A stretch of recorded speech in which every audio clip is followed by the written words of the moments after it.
Welcome to the DB&J Wrestling Podcast. This is your host, Turnbuckle Jim, and with me are... Chair Shot Downey. Fast Count Brian, how's it going? 3 listeners.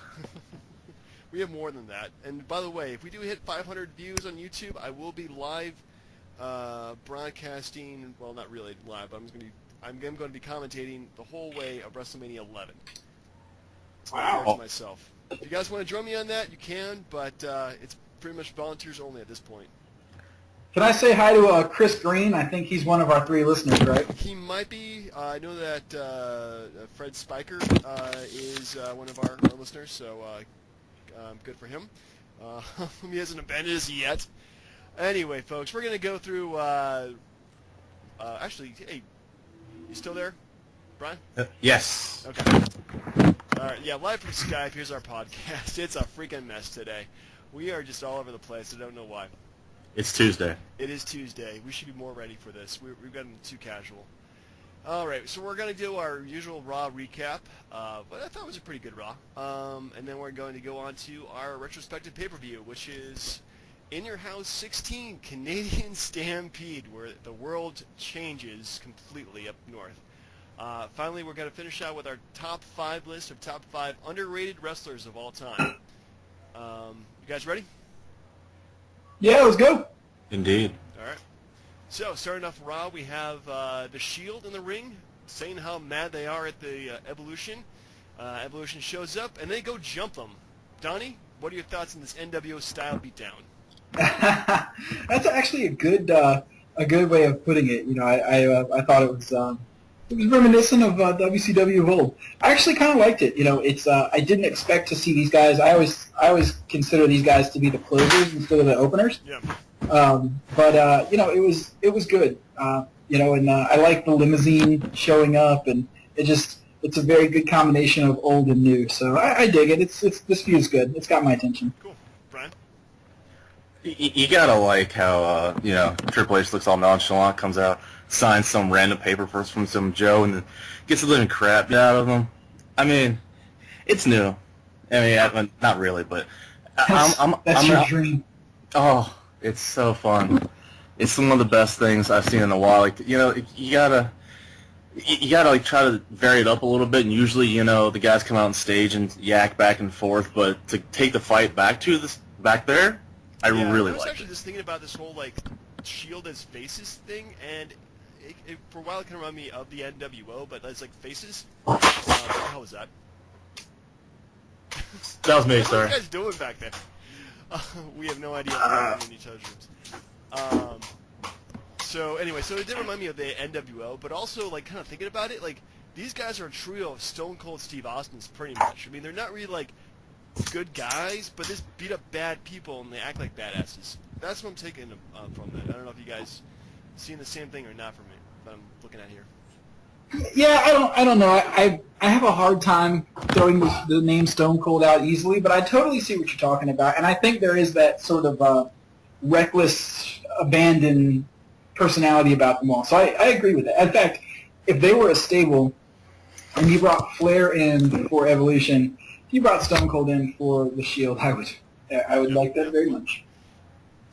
And do you feel like things are coming too easy for them? Like, it just seems like no matter what anybody throws at them, they always come out on top. Like, where's that person that, like, puts their thumb down on them? I haven't seen it yet. It's kind of weird booking because anytime, like, somebody new shows up, they always eventually get their ass kicked, and then they get sent back down to the roster.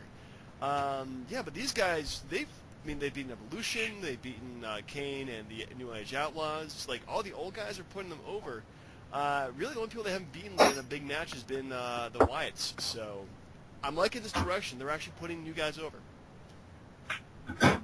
Yeah, I was going to say it's really interesting that they have put over all these legends, and it just makes me wonder when the inevitable split up happens if they're going to keep all 3 of them in that, you know, prime spot, or are they going to? Obviously, Roman Reigns we know is the golden child, but what about the other 2? You know, what's going to happen? That's a good question. Is the sum bigger than the parts? I guess we'll find out and see what their plans are. But I think definitely, like, both Dean Ambrose and Seth Rollins have big futures too. So I think it would help if they split the belts back up, because then you'd have more opportunities for those guys to be heavyweight champion. Yeah. Well, we might be seeing that sooner than later once we go to the next one of the later segments. Next up, we have Rob Van Dam defeating Jack Swagger via interference, I guess, by Adam Rose running around the ring in his groupies and whatnot. I love Adam Rose. I think it's just my personal cocaine. It's always that one stupid thing you like about wrestling. So I respect everybody's opinion about that. What do you think about it, Brian? I gotta tell you, it's gonna be the stupid joke of the show, but yeah, I can't figure out if people are like rose petals or rosebuds, because I keep hearing being called different things. So if you're gonna be a rosebud, he should bring out a sled. Come on. So somebody would appreciate that, I would think. I appreciate it. Yeah, but yeah, that's okay. Whatever, go on. Like Rosebud, even anyways. No, to tell you the truth, I actually love the dude's gimmick, and I just feel bad again for Jack Swagger, because he's going to be putting this guy over, and he deserves it. But poor Swagger. That's all I got. I feel so bad for him now. Johnny? Yeah, you blink and this match is over pretty much. Like I feel bad for Swagger, but I also feel bad that even RVD seemed to be an afterthought here. So yeah, RVD is definitely he's making a paycheck. He's looking great, but they're not doing anything with him. Right. So good for Adam Rose. I want to see him in a match because I really don't know what his skills are yet. But it was just kind of I'm not huge on Adam Rose, so I just kind of watched this with okay. So yeah. Well, next up, if anybody watched it, I actually kind of skipped this and meant to go back and just haven't gotten around to it. Alicia Fox is defeated by Paige. Donnie? I just watched actually a second of it. I was busy doing some other things, but yeah, it was good to see Paige. She's looking outstanding as always, and her wrestling skills are still far and away better than any other people. So, thumbs up. It's just crazy that she's only 21, and I only noticed because they highlight it, I think, every match that she's in. Like, hey, look how young she is. Like, I'm not really sure why they keep bringing that up, but she's fantastic, looks good as always, and I imagine they're building something up with Alicia Fox just because she keeps jobbing out to her every week, so something's bound to happen. Yeah, when you're losing it to a 21-year-old, you get kind of embarrassed. I mean, I would be quitting my job, too, if I lost out to a 21-year-old, so... okay, well, speaking of splitting the brands, or splitting the belts, sad segment, Daniel Bryan needs shoulder surgery. And holy crap, this is really throwing a wrench of what we thought was a good ride there as him as champion, and it cut short by injury. It's just downright tragic, if you ask me. The rumor has it that apparently he's only going to be out 6 to 8 weeks, so they're thinking of probably putting the belt on him. Donnie, are you making a cake back there or something? I'm not doing anything. I thought he was sharpening a knife. Probably both. He's probably torturing somebody. He's probably actually making a cake with a knife just to get over his sadness about Daniel Bryan. Donnie, what'd you think? I literally just moved spots on the couch, and apparently it sounded like I was tearing something. Tearing your shirt off like Hulk Hogan. New furniture. About Daniel Bryan. Actually, this scared me at first because it reminded me of the Edge announcement, and I wasn't sure exactly what was happening at first until it kind of came okay, this is going to be, this is going to be kayfabe. I mean, obviously he's having surgery, and that's a big deal. But if you guys remember, I mean, I'm sure Brian remembers that when Edge came out and was like, "Hey, by the way, guys, I'm done." It was so out of nowhere. It was so abrupt, and that was the end of it. So I'm worried about that with Brian saying he's having neck surgery or whatever. That came to me immediately, and I'm just glad it's something that he's going to come back from in 6 to 8 weeks. That's fine. Take your time. We'll do something else in the meantime. Brian? I gotta say, I mean, 6 to 8 weeks is fine, but can you really go that long without the champ defending a belt or wrestling in a match? I have no problems with him losing the belt or them stripping in some weird Stephanie McMahon, you're not fulfilling your contract kind of way, and then he wins the belt back as soon as he comes back. But I know CM Punk had surgery and he didn't defend the belt like he's supposed to, and it's kind of like I kind of feel like the belt should always be the focus. So like, if he can't wrestle, let him heal up, let somebody else have it, and then he can feud with the guy when he comes back. Yeah. Hey, what's in 6 to 8 weeks? How far away are we looking at SummerSlam? I mean, that 6 to 8 weeks is about early August or so, or about late July or so, late July. So we could be looking at a SummerSlam return. Yeah, probably SummerSlam return for pay-per-view. I think that's probably his best bet. Hey, he could pull a Super Cena and come back at Money in the Bank and win the briefcase. Anyway, moving on to our thoughts on Daniel Bryan. We wish him the best.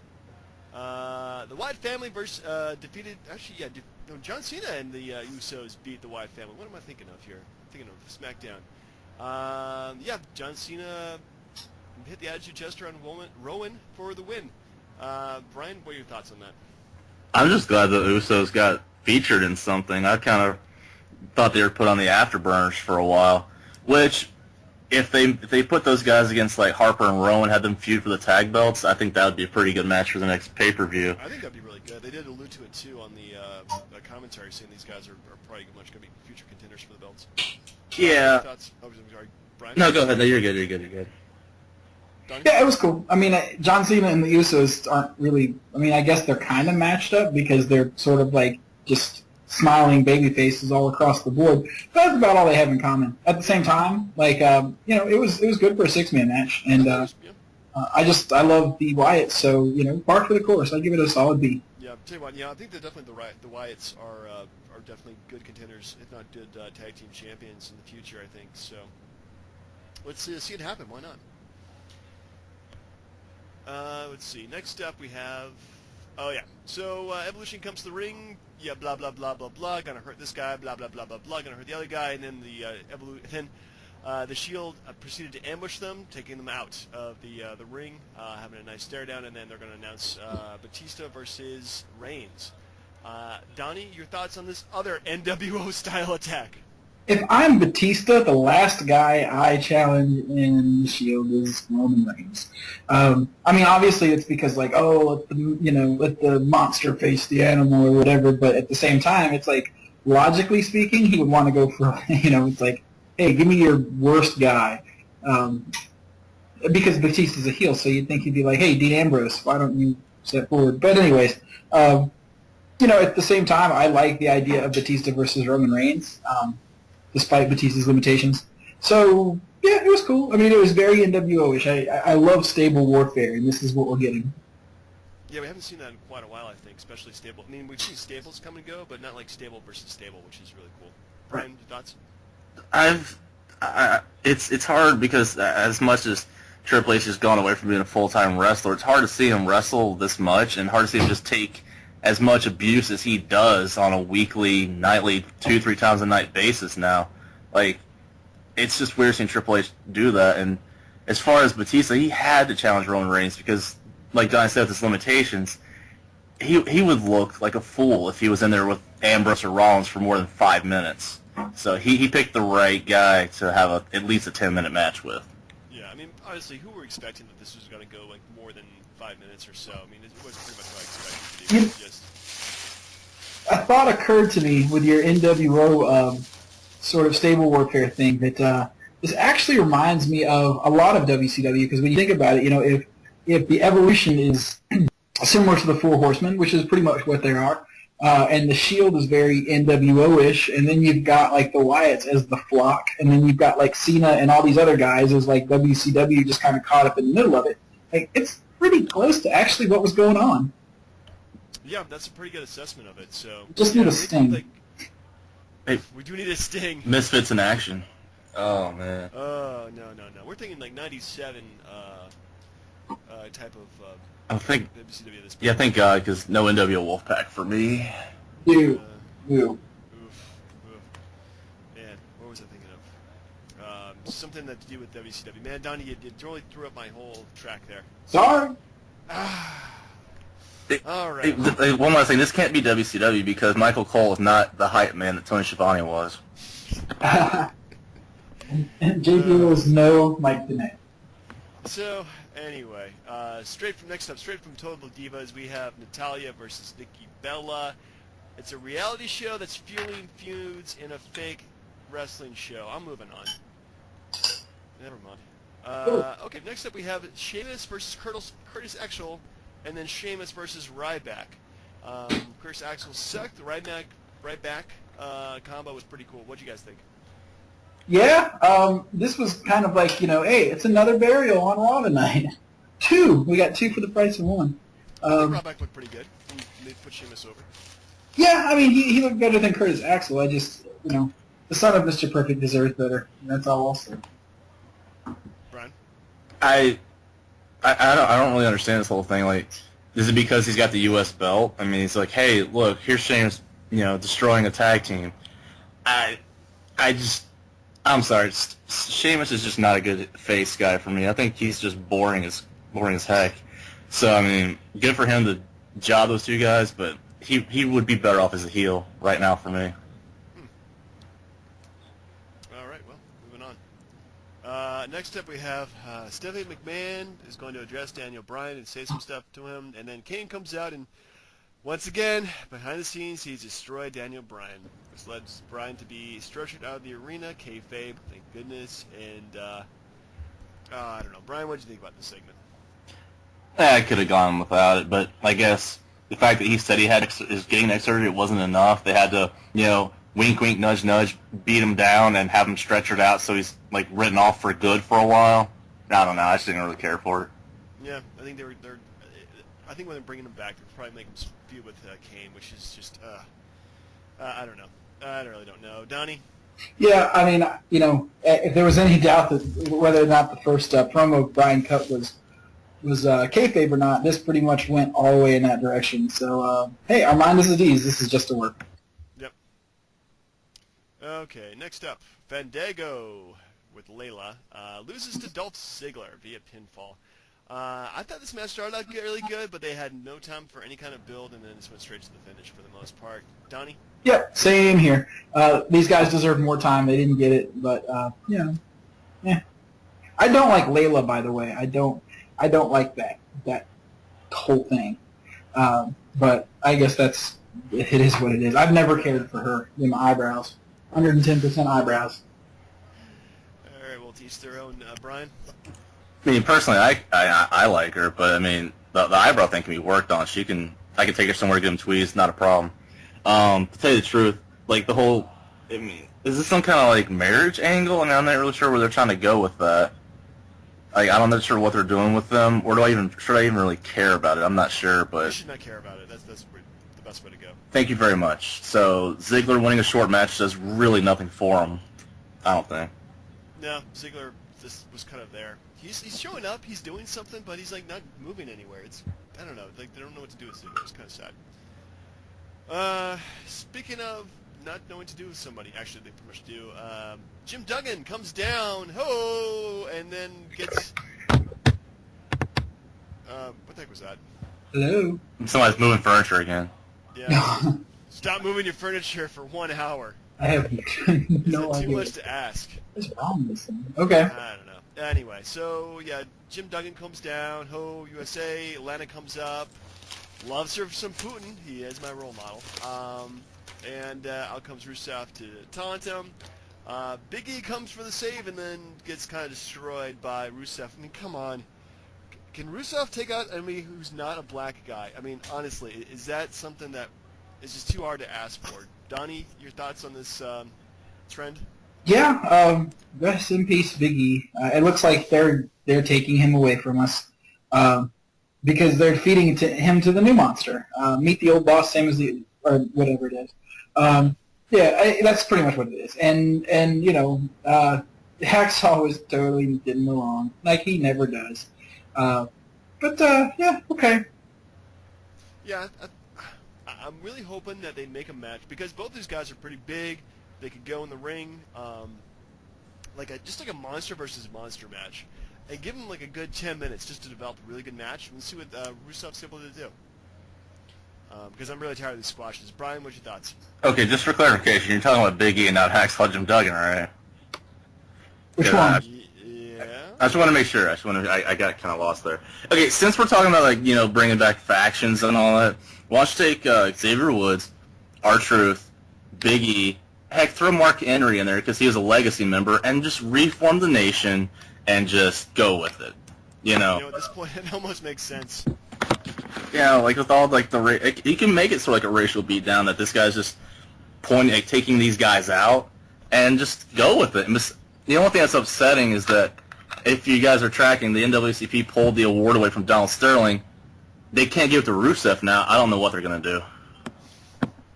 Okay, moving on. We're kind of getting towards the tail end of the show here. We have Damien Sandow. I didn't even remember what happened in the match. Losing to Cody Rhodes via pinfall, and what I thought was a really lackluster match from both these guys. Brian, your thoughts? Yeah, I agree. I feel like maybe they weren't given as much time as they would like, so they were just kind of mailed it in. I mean, I didn't really see a whole lot that was new, I could take away from it. Yeah, agree. Donnie? Yeah, you blinked and you missed it again. This is another really quick match, so you know, it just feels like this Raw was a lot of quick matches. Yeah, it did. There wasn't really any good matches. Probably the best match I thought actually was Ryback versus Sheamus. And even that kind of felt quick. I don't think it even lasted more than it even lasted through a television break. So yeah, everything was short. I don't know what they're doing with most of the mid-carders right now. I think that's my biggest problem with the WWE is that they have so much good talent, and they're not developing it. They're not developing any storylines or anything. It's just just throwing them into random matches and having a 1 week worth of possible storylines. Bizarre. So it's like WCW all over again. It is like WCW all over again. We're watching WCW again. Oh man. Right. So the ending of the night, which actually I thought was pretty cool. But we're in WCW again. The ending is the best part. Roman Reigns versus Batista. Of course, Batista gets disqualified when Triple H hits Reigns outside the ring. Stephanie McMahon comes out. They pour in all the heels to help out the Evolution. And the Shield ends up clearing the ring via chair shots. I thought this was a pretty cool ending, and again, it does make them look pretty, make everything look they're doing pretty easy. Brian, what are your thoughts on this final segment of Raw? Yeah, I liked it. I mean, just because you knew after last week they were going to be at least on their own 2 feet after this thing was over with, but and the thought just came to me. I know I keep saying that the shoe's going to drop or whatever at this point, but you know, the fact that they're building these guys up and they make them seem so unbeatable, that's the point where I think somebody's going to turn. You just don't know who. Yeah, well, find out. Donnie? Yeah, I loved the end of everybody, sick 'em, empty the locker room of heels. The only thing that it was missing is somebody coming in for the save at the end that nobody expected. But I guess that's what totally separates it from WCW. Otherwise, it was totally WCW at the end here, and I loved it all. Ryback being the one that got hit with the triple powerbomb, maybe they are giving him more of a high-profile status, because I know mentioned earlier that the Sheamus wasn't exactly a squash, and now the Shield is putting him into their main move. So maybe Ryback is going to be able to be a little bit more high-profile in what he does. I don't know. But it was cool. It was a cool ending to Raw. I thought Raw ended on a high note, which for the rest of the evening is saying something. Yeah, which is pretty good. I did like the Roman Reigns being held back and spearing Triple H. That was kind of cool. I'm like, oh my goodness, they're going to beat him up some more. And then here comes Roman Reigns and Seth Rollins and Ambrose coming in with chair shots for everybody, and just clearing house. And I thought that was really cool.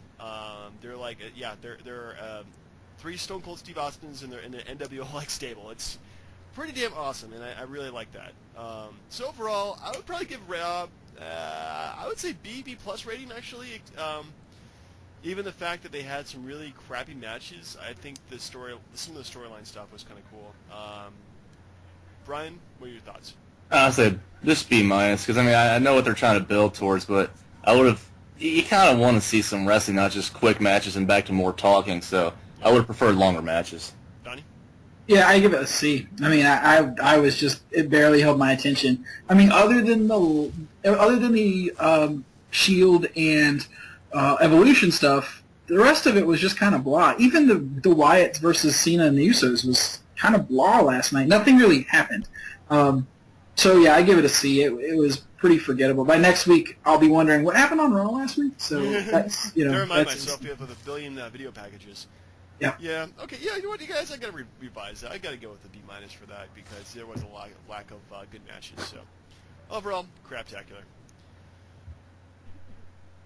Well, that concludes Raw retrospective. Moving on, our Attitude Era retrospective. And this time we go to July 1997, specifically July 6th, Candien Stampede from the Saddle Dome in Calgary, Alberta, Canada, which apparently is Bizarro World when it comes to the WWF at this time. Overall, I like this pay-per-view. I thought there was good matches, some good storyline builds, and actually some good wrestling. What'd you think of it, Donnie? Yeah, it was fast. It was over pretty quick. 2 hours.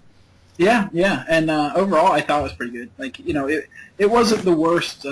Wasn't the worst pay-per-view of this era. I just felt like it was okay. I won't go too much into it, but it was okay. Yeah, Brian. Yeah, it was okay. Okay, so first up we have Mankind fighting Hunter Hearst Helmsley. Gotta use their regular names at this point. To a double countout, which I thought was a good match, and the whole double countout was awesome. They kept on brawling throughout the night too, which is kind of cool. Definitely kept the feud in front of the cameras for most of the night. So I thought that was pretty good. Brian, what'd you think? Just a question I posed to you guys. I saw a little thing, like those little videos they have on the WWE Network where like Stephanie McMahon comes on there. She talks about how like her kids can be proud and watch like their father in the ring wrestling, that kind of thing. Yeah. Do you think how do they explain the She-Hulk girlfriend that he used to have? Because every time I look at her, she's what? Hard time looking at her, but. Yeah. But I was just wondering, like, how the heck would they explain that? As far as the match, fantastic. I really like how they were using Mankind to help put Hunter Hearst Helmsley over, while at the same time it was helping him get over more as a face. The brawling was fantastic. They used China appropriately, so I mean I don't have any issues with it. I loved it. Yeah. By the way, is this before or after he comes out of the Doula personality? I think it's right around the same time. Yeah, it's like pretty much right at the same time. Because Doodlo showed up, helped Austin win the belts, and then just kind of disappeared and became Mankind again. I don't know, but this is a cool time to follow Mrs. Foley's little boy. Donnie, what are your thoughts on the match?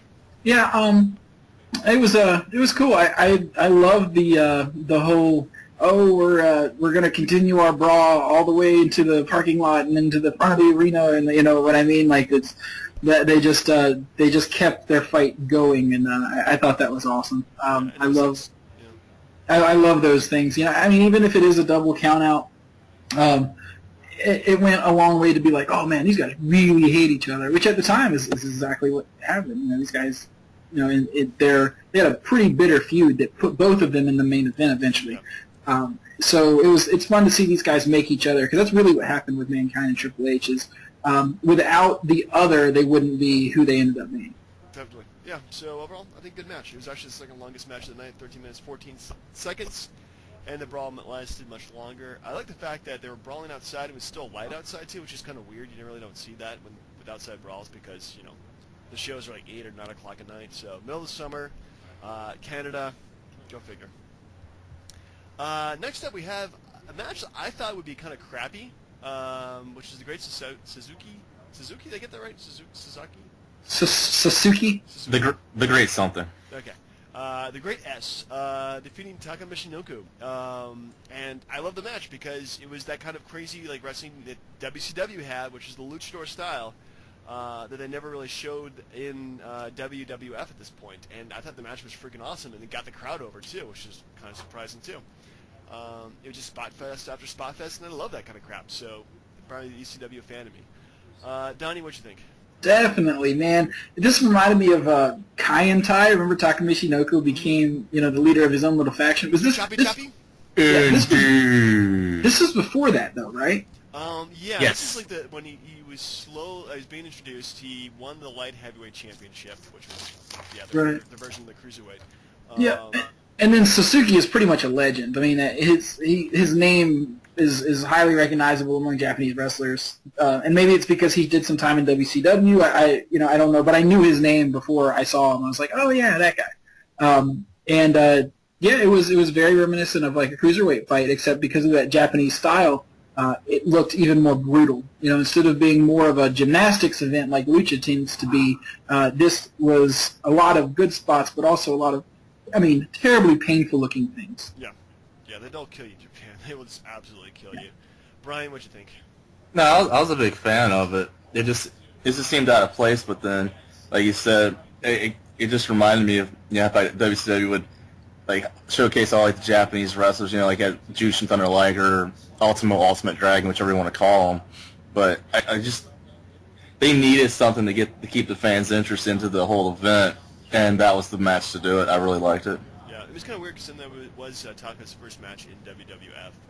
It's a good way to show him off and introduce him, but it's like you can't get Suzuki every night, so you got to wrestle him. But just shows WWF was trying to change their style and throw anything out there to get people to watch him. So next up we have The Undertaker, who's at that point champion, defeating Vader with Paul, now redheaded, Bearer, also getting some tan too, which is kind of nice looking. And I thought it was kind of a brutal match. It wasn't like the best match of the night because these guys are still big guys, big stot vets, but I thought this storyline stuff that they were doing with Kane, introducing him, and man, this is like the whole Kane thing took forever. Donnie, what were your thoughts? Yep, I agree. They really sold Vader as a monster really well in this because obviously the Undertaker is the Undertaker, but they really sold I thought Vader pretty well. I didn't like Paul Bearer with the red hair. Like I barely recognized him at first. It's like, man, that guy is that Paul? He looks bad. But I just never liked that era of Paul Bearer.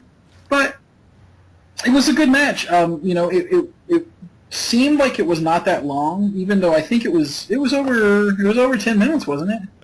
Like close to 15. 10 minutes, 12 minutes, and 39 seconds. Every match was kind of long. Yeah, so there you go, and it definitely told a good story. I love the entrance of Kane and how that whole story came about. Like I think that's one of the best storylines of all time is Kane coming in for the Undertaker. So I was into this match, and I love the wrench that Vader throws into it as being such a monster. So. Yeah, definitely true. The whole Kane thing, like this is July, and Kane and the Undertaker didn't actually wrestle until WrestleMania the next year, which was I'm gonna say like late March, early August. So that's some damn long booking if you ask me, which is good because it's been the WWF at this point was really thinking long term in terms of their storylines, which is really cool. And of course they had to change a bunch of stuff too for obvious reasons, which we'll go into someday. But yeah, I thought it was pretty cool. Brian, what'd you think? Yeah, I kind of felt bad for Vader because they had already had a match at the Royal Rumble earlier in the year. It just seemed like he was just being used as like some guy to help continue the storyline, and it honestly just felt like another match because as brutal as it was, I kind of felt like they just didn't really have a whole lot for Undertaker as champ because they were building up to the Kane storyline. So it was like, yeah, he still got the belt, but Vader wasn't going to beat him for it. It's just how brutal the match was going to be. Yeah, it's still better than Farouk, though. Much better than Farouk. Oh, yeah, of course.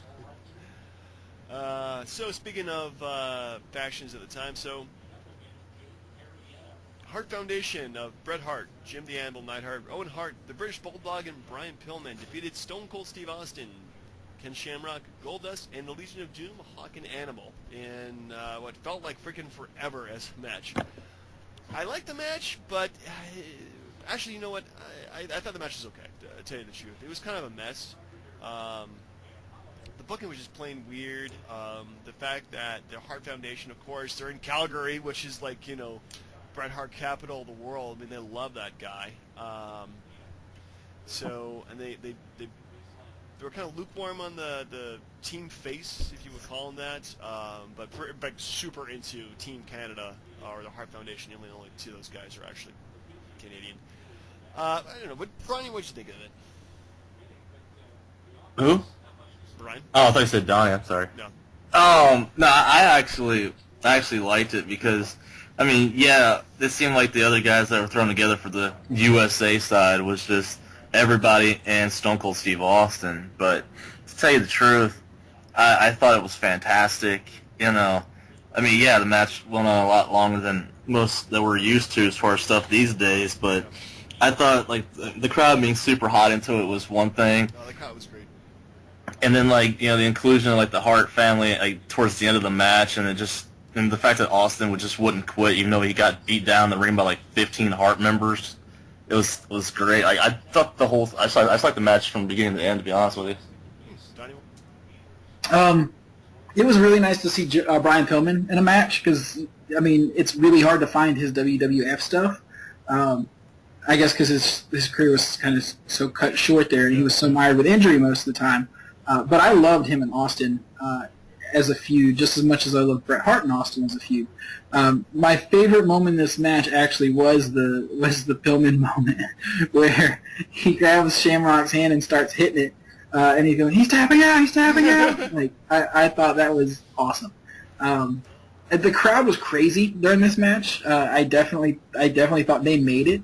And it's really hard to pull off a match this big. I didn't like all like the extra like Keith Hart and Stu being there. Like I don't like when you throw all the Hart families into a giant. I don't like that. It's dumb.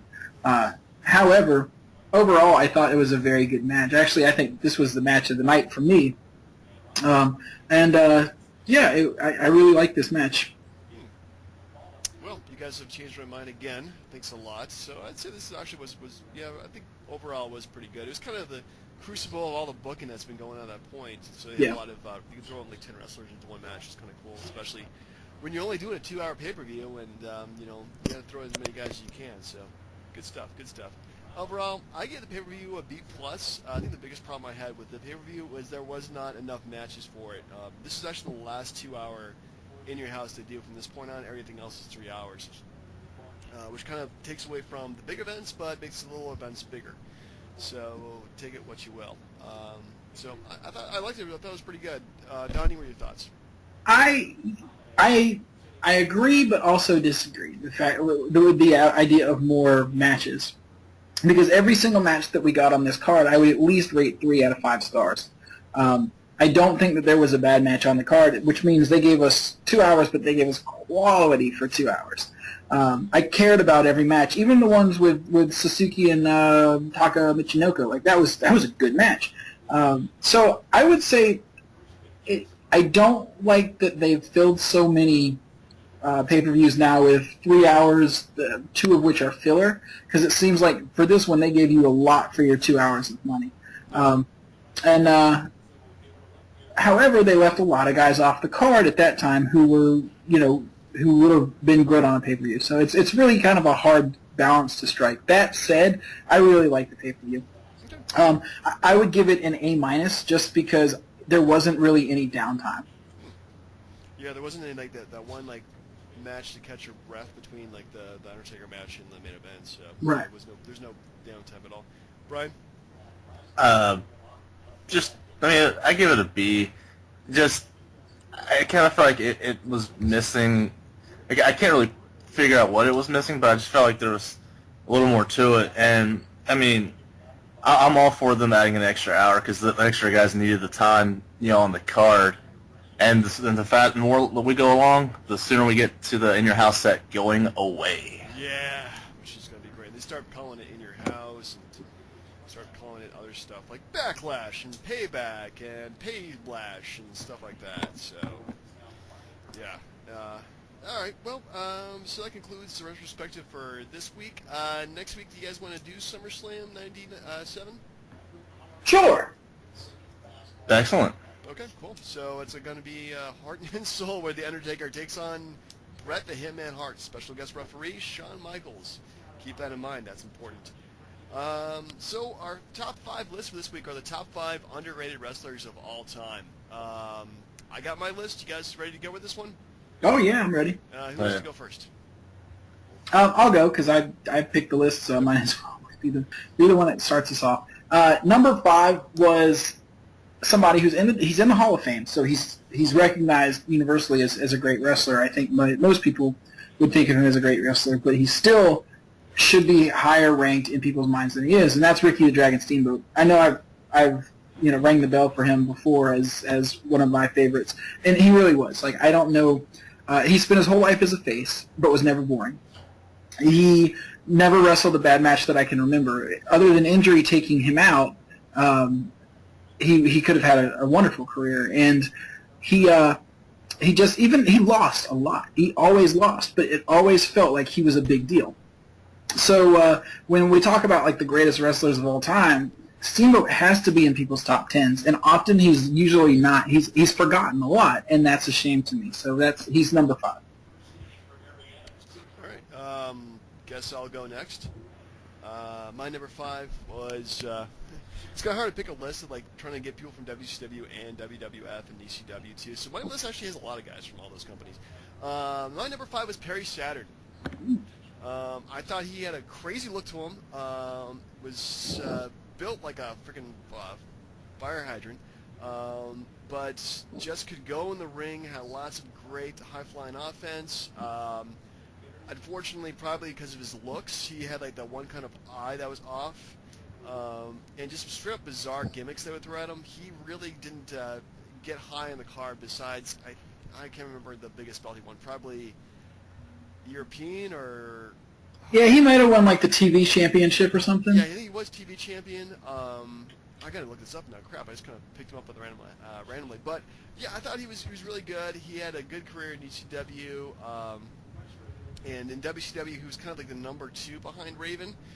And when he went to WWF, he wasn't really given a chance. He had like... Was he hooked up with Terry Reynolds at the time or something like that? I don't know. Yeah, they did hook those two up. Yeah. Yeah, but you're gonna forget the triangle because of Moppy. Oh. Can't forget right, Moppy. Don't forget Moppy. I mean, I confused Moppy with Pedro, Chavo Guerrero's little thing. So yeah, he's definitely my number 5. Good choice. I like it. For number 5, I had to go with, and no surprise here, but my number 5 favorite wrestler of all time, Ernest the Cat Miller. All joking aside, I really felt like they could have done a lot more with him. I know there's a lot of other wrestlers at WCW that kept pushed down at the time, but at the time that he was like really over and super popular, this company was down in the toilet, so you could have done a lot more with the guy and be the commissioner or do a dance off of James Brown or go on about being a 3-time World Karate Champion, which is impressive, don't get me wrong. But I could have felt like they could have done a lot more, utilized his talents and abilities, maybe give him a decent U.S. title run. Just, I felt like they dropped the ball with him completely. Well, it's very, very sad for Ernest the Cat Miller, for favorite wrestler of all time. Yeah, I feel bad, like, because Donnie goes to the bell for Ricky Steamboat, and I'm here, like, pleading cases for Ernest the Cat Miller. Wow. Donnie, what was your number 4? My number 4 is the Ultimo Dragon. WCW guy, ECW guy, and then even for a short spell, WWF. But he was in WWF there for a while, yeah. His, I think it was his debut. He actually tripped and fell on the way to the ring. Shockmaster. And yeah, exactly. And his cape was too long, and it wrapped around his legs as he came out, so he just fell. And he never really was able to get up from there. But he, in Japan and in Mexico, and even in WCW, man, he was awesome. He made everybody look really good, and he was an innovator with the Dragon Sleeper and just so many different moves that he had. The Dragon Suplex was awesome. And even today, you see a lot of guys. If anybody that works the WWE style that tries to use a martial arts gimmick really takes a lot of things that the Ultimo Dragon put in the ring. And I think when you talk about most influential wrestlers of all time, he's up there for me, definitely. And in that sense, I think he's very underrated. Definitely very true. He was almost on my list too, but for whatever reason, I said, yeah, screw it. Anyway, my number 4 is another ECW, WCW, WWF, and also TNA wrestler, Raven. Ooh. Yeah, this guy mastered psychology. He had excellent dark promos that pretty much Bray Wyatt has been ripping off since day one. But he had a good dark gimmick. He I don't think he even wrestled in WCW for quite a while. He just was there, and even his presence was just like kind of cool. They never did a big storyline with him, and everybody kind of underappreciates his own wrestling ability, which I thought was fantastic too. He wasn't like a very good, clean tactician, but he could brawl like you would not believe.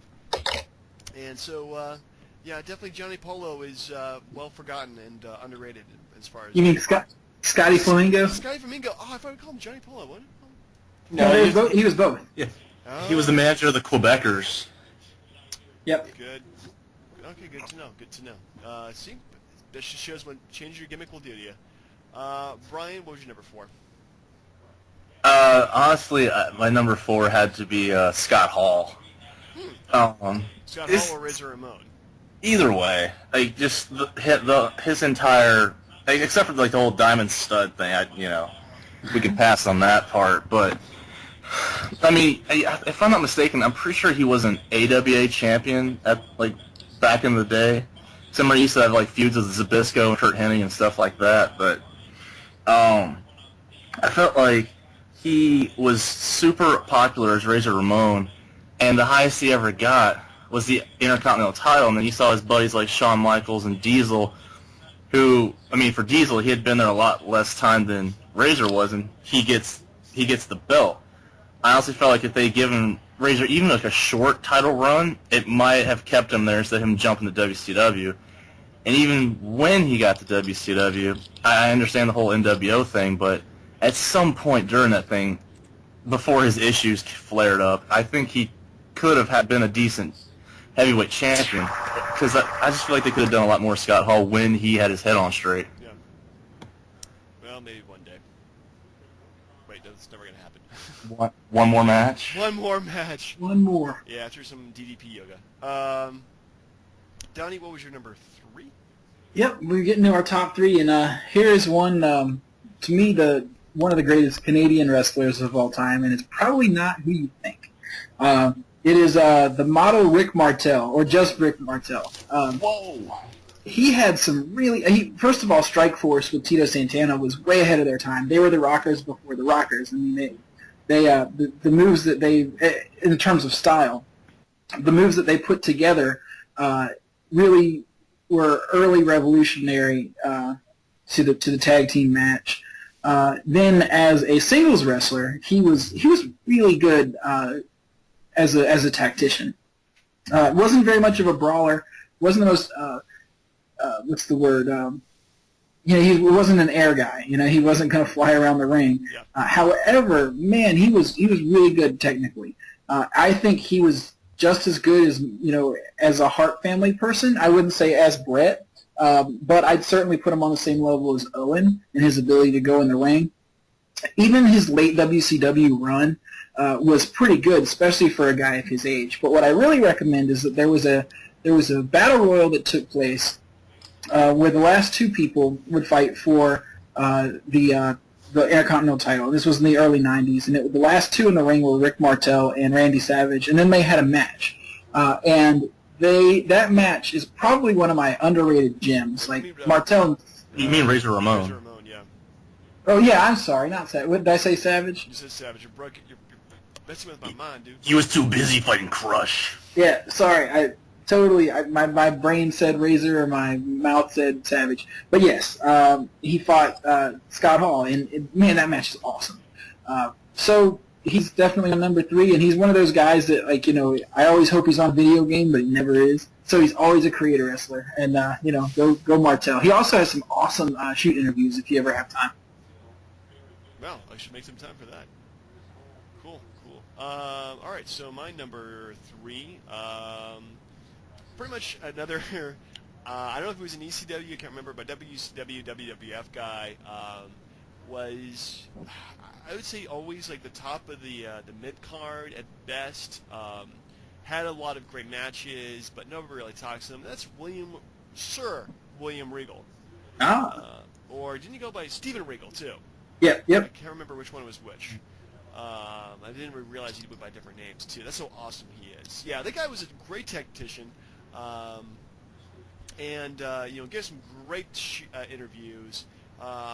Check it out, Goldberg versus William Regal. Yes. Regal, friggin' wrestles Goldberg. Goldberg's like, what the hell? I'm not beating you. You're beating the crap out of me. And pretty much Regal eventually lets him win. But he was a legitimate tough guy, and he could beat the crap out of you while drinking tea. So for that, he's my number 3. I love that pick. His book is very good too. Walking a Golden Mile. Yeah, it is a. I want to read that book so bad. He references that Goldberg fight in there and how much trouble he got in because that was pretty much a shoot. He was told to lay down for Goldberg, and he was like, "Yeah, I don't lay down for anybody." And what ensued was one of my favorite impromptu WCW moments. So good pick, James. He was number 6 on my list, by the way. There you go. Brian? Yeah. Sorry, I had to pause for a minute. Your Wizards are kicking the Pacers' butt right now. Yes. Yeah. I need to watch that. Sports update: 66-47 in third. Oh, really? Yeah, it's bad. But oh, wow. Just like game 4, Indiana can come back from a 19-point deficit. Anyways, no, sorry, sports break. Sorry, people. Number 3 is Mr. Perfect. Kurt Hennig. The guy was just so freaking gifted in the ring. I loved everything that the guy did. This whole being the referee at WrestleMania 10, but I'm talking about as a wrestler, of course. Sometimes you fall. You become a victim of the time that you're in, and he wasn't going to be a heavyweight champion because they were trying to push Hogan, Savage, and you had Warrior. And then when he was in WCW, his whole thing, this stuff with the Horseman was good. It was a little predictable, him slamming Flair's head with the door to the steel cage of War Games, and then he just becomes part of the NWO, and then you kind of forget he's there until, and this is the part I hate, when he had a feud with god-awful Shawn Stasiak, and they tried to force his gimmick on Stasiak and make perfect job to him, but the point is, I felt like he was good enough that he could have carried the ball as the champion, even for a little while, because he was just that good in the ring, and he could tell a great story, and they never pulled the trigger on it. Yeah, well, he came up in a time where there was, so many people in the undercard and, very little champions. Between 85 and 92, can you count, how many champions they had? It was, probably maybe a handful at most. 5 or 6, maybe. Yeah, it was Hogan, Savage, technically Andre, but I'm not going to count that. Yeah. Warrior. Was that Undertaker, and then you had Flair and Bret Hart. Yeah. So not too many for that. So, but yeah, if they give the belt to him, he's probably one of those people who probably deserved it at some point. Indeed. Donnie? Did we lose Donnie? Yeah. Number 2 on my list is who I think is the most underrated big man of all time, and that is Bam Bam Bigelow. I thought he could move unlike most other big men. Hit the cartwheels early in his career. And he really went a long time. He came out in early Hulkamania time. I think he was even involved in the first Survivor Series. He was on Team Hogan. Yeah, he was. Yeah. So, and he lasted pretty much up until the early 2000s with ECW, and then did he have one last run with WWE after that? No, I think he was WCW. He had a feud with Goldberg that lasted for a while. Mm-hmm. Yeah, he was good in WCW as well, and his matches in ECW with Taz especially were some awesome matches.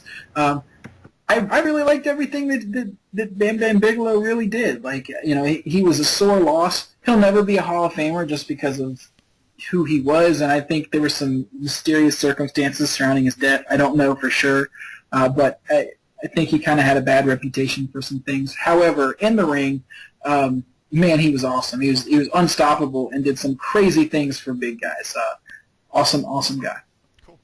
Well, my guy is probably much the biggest little man, I guess you would say, and that's another ECW, WCW, and WWF guy. That's Dean Malenko. So we have 2 out of the 3 radicals in this group.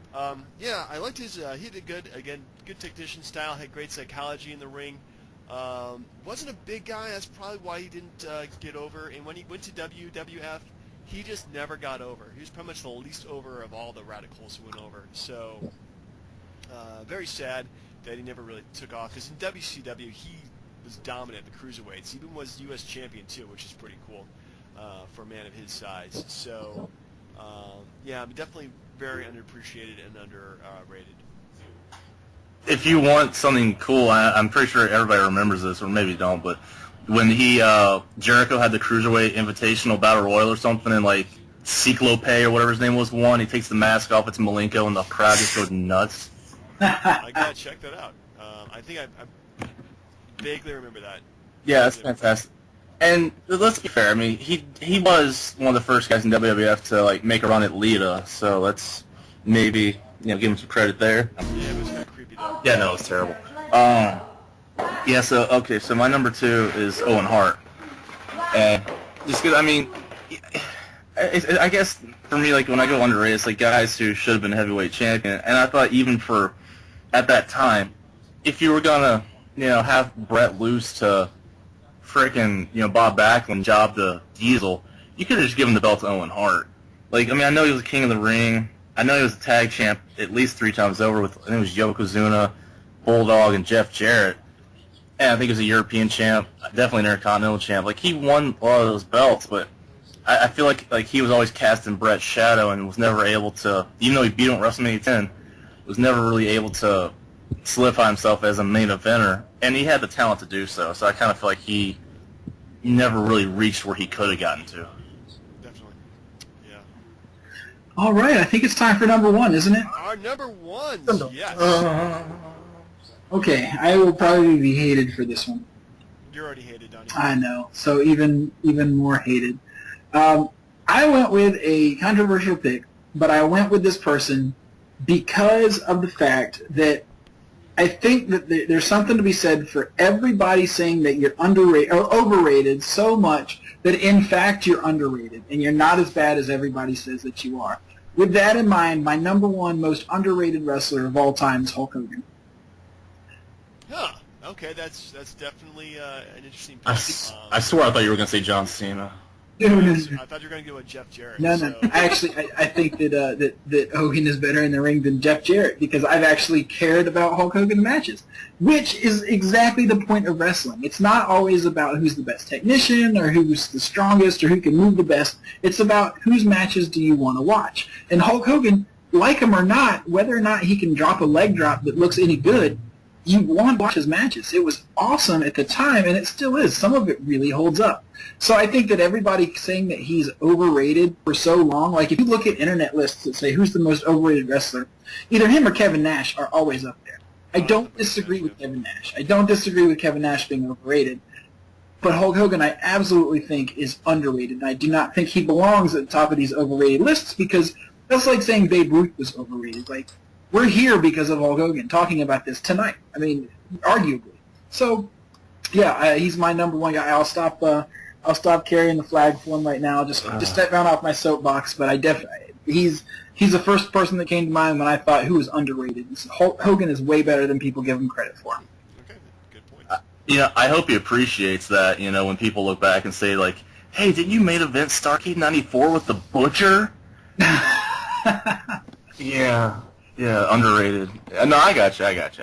I'm sorry. Please, Jim, I apologize. That's all right. I'll just punch you via Skype. So my number 1 for my top 5 list, I thought he was an excellent wrestler.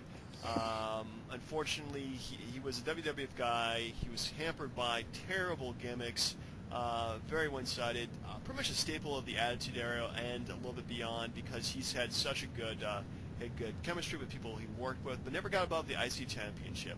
And that is Sean Morley, a.k.a. Val Venus. Ah. Whoa. Yeah, I think this guy, if given a better gimmick, better motivation, he could have been world champion. And nobody really appreciated the work that he did. He put over tons of guys. I remember one of the first Kurt Angle matches. Kurt Angle comes in, Everybody starts booing him, cheering for cheering for Val Venus, and and just makes freaking. Oh goodness, I lost my train of thought here. But anyway, so Angle was put over about Val Venus, and Val Venus really did a lot to help out a lot of people's careers. And I remember him doing like crazy stuff, like jumping on top of cages and whatnot during the Attitude Era, and his work was just great, and just nobody really seems to respect that. I mean, hey, can you go wrong with a guy that was part of the Right to Censor? I don't know. Nope, you can't go wrong with that at all. But talk about taking like a crappy gimmick and really taking it to a level that nobody thought was going to do anything with. Yeah, he really owned the gimmick, and he went. Yeah, that gimmick he lasted. Oh goodness, he debuted in '98, so he was I think in there to like at least 2004, 2005 under that same gimmick. So. Yeah, and to this day he's known as that. Yeah. I wonder if him and John Bobbitt are still friends today, right? You know. I mean, come on. You can always like a guy who, wink, wink, nudge, nudge, does not get his penis chopped off and then wheels out John Bobbitt the next week on Raw, or maybe it's the other way around. I don't know, but that was kind of stupid. Yeah, it's bad. Yeah. I guess to put this thing on a good note, my number one, because I look at the guy, and his entrance said it all. It said, who better than Candien? So, it's Candien. That's number one. Because, honest God, like, yeah, even when it was Mortis, and he was Candien before that, but very forgettable stuff. But I thought he was just, he lived up to his nickname, like the innovator of offense. Like, his stuff was just fantastic. He looked for new ways to be entertaining in the ring, and, he was a U.S. champ. I think he was a U.S. champ and a tag champ. He was a WWF tag champ at one time, too. And he was in the stable with DDP and Bigelow as, like, Jersey Boys or Dangerous Alliance. I don't know what they called themselves, but... I think they were the Jersey and Dangerous Alliance. Actually, no, it was a triple threat with that was Ben was in back in ECW. So yeah, Bigelow, Candido, and Shane Douglas. But no, I honestly thought that.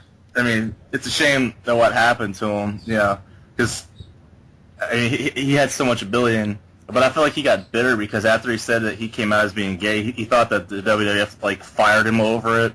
And then he ended up committing suicide, if I'm not mistaken. Yeah, he did commit suicide. I don't know if that was before or after he came out. I don't know if he came out before or after he was fired by the WWF, but yeah, that might have something to. Well, I don't know. I can't say it had something to do with it, but I think he did suffer from depression throughout his entire life too. Yeah, I just feel like the stuff that he did, as far as with DDP, I know he had some good matches with Raven, and the whole Wrath and Mortis thing. I just thought he was fantastic. Yeah, he was really great, and unfortunately, really unappreciated too. So, well, hopefully the likes of Darren Young will make sure that we'll have homosexual wrestlers will not be seen as being any kind of detriment to them at all. Yeah, and how many times has he been seen since he came out? True. I mean, once they broke up the primetime players, he hasn't been seen at all. That's because they don't have anything for him. Let's keep that in mind. Job to Rusev. That's true. He's beating up another black guy, and it's a gay guy. That's just bad. That's just bad too. But by the same token, I can see that happening sooner than later. Yeah, pretty much. I don't see why that can be never mind. We're just not talking about that at all. Before we get hate mail from our three fans. Stop talking about gay wrestlers or something. I don't know. It's not our fault Vince hates them. Vince hates everybody. He hates pretty much any kind of minority. He'll hate you. Oh, another quick thought. I know Donnie said about Rick Martel. I think he should come back and just coach up Fandango. Dude, I would love that. Just make a big thing on TV where he doesn't have to be a model. I don't know. I think he could help the guy out. I hope one day when the sons of Brian and James and Donnie are all doing their wrestling podcast, Fandango is on one son's list. It's the most underrated. Man, he had a crappy gimmick, Daddy. Yes, he did, son. Yes, he did. See, this is why you should never, ever be a freaking ballroom dancer and wrestler at the same time. Just never works. Mm-hmm. You know what's killer? Instead of having a family business to pass along to your family or your kids, hey, I got this podcast on Tuesday nights. It's yours, son. Your son, you're old enough for it. Doesn't embarrass me. You trained you this entire life. This podcast you've been doing. Yeah. super last thing, just for embarrassment, the Wizards are up 25 points now. So good, so good. So we do need to get a podcast, not a podcast idea because we already have one. But top 5 list for next week. I think it's my call. Yeah. Okay. So yes, it I'll do is. the top 5 things they actually got right in professional wrestling. It could be they put on the belt on somebody at the right time, they had a good storyline, things that just, because we always talk about the bad things, you know, so-and-so has been underused, or man, we hated this gimmick, or man, this thing sucked. Let's concentrate on the positive, like why we watch professional wrestling. What did they do that we loved? Okay. Interesting. Yeah. So chew on that for a week. Or Yep. just do it 50 minutes beforehand, because that's what I usually do. All right. Well, for the DB&J Wrestling Podcast, this is Turnbuckle Jim. Chair shot, Donnie. Fast count, Brian. And we'll see y'all next week.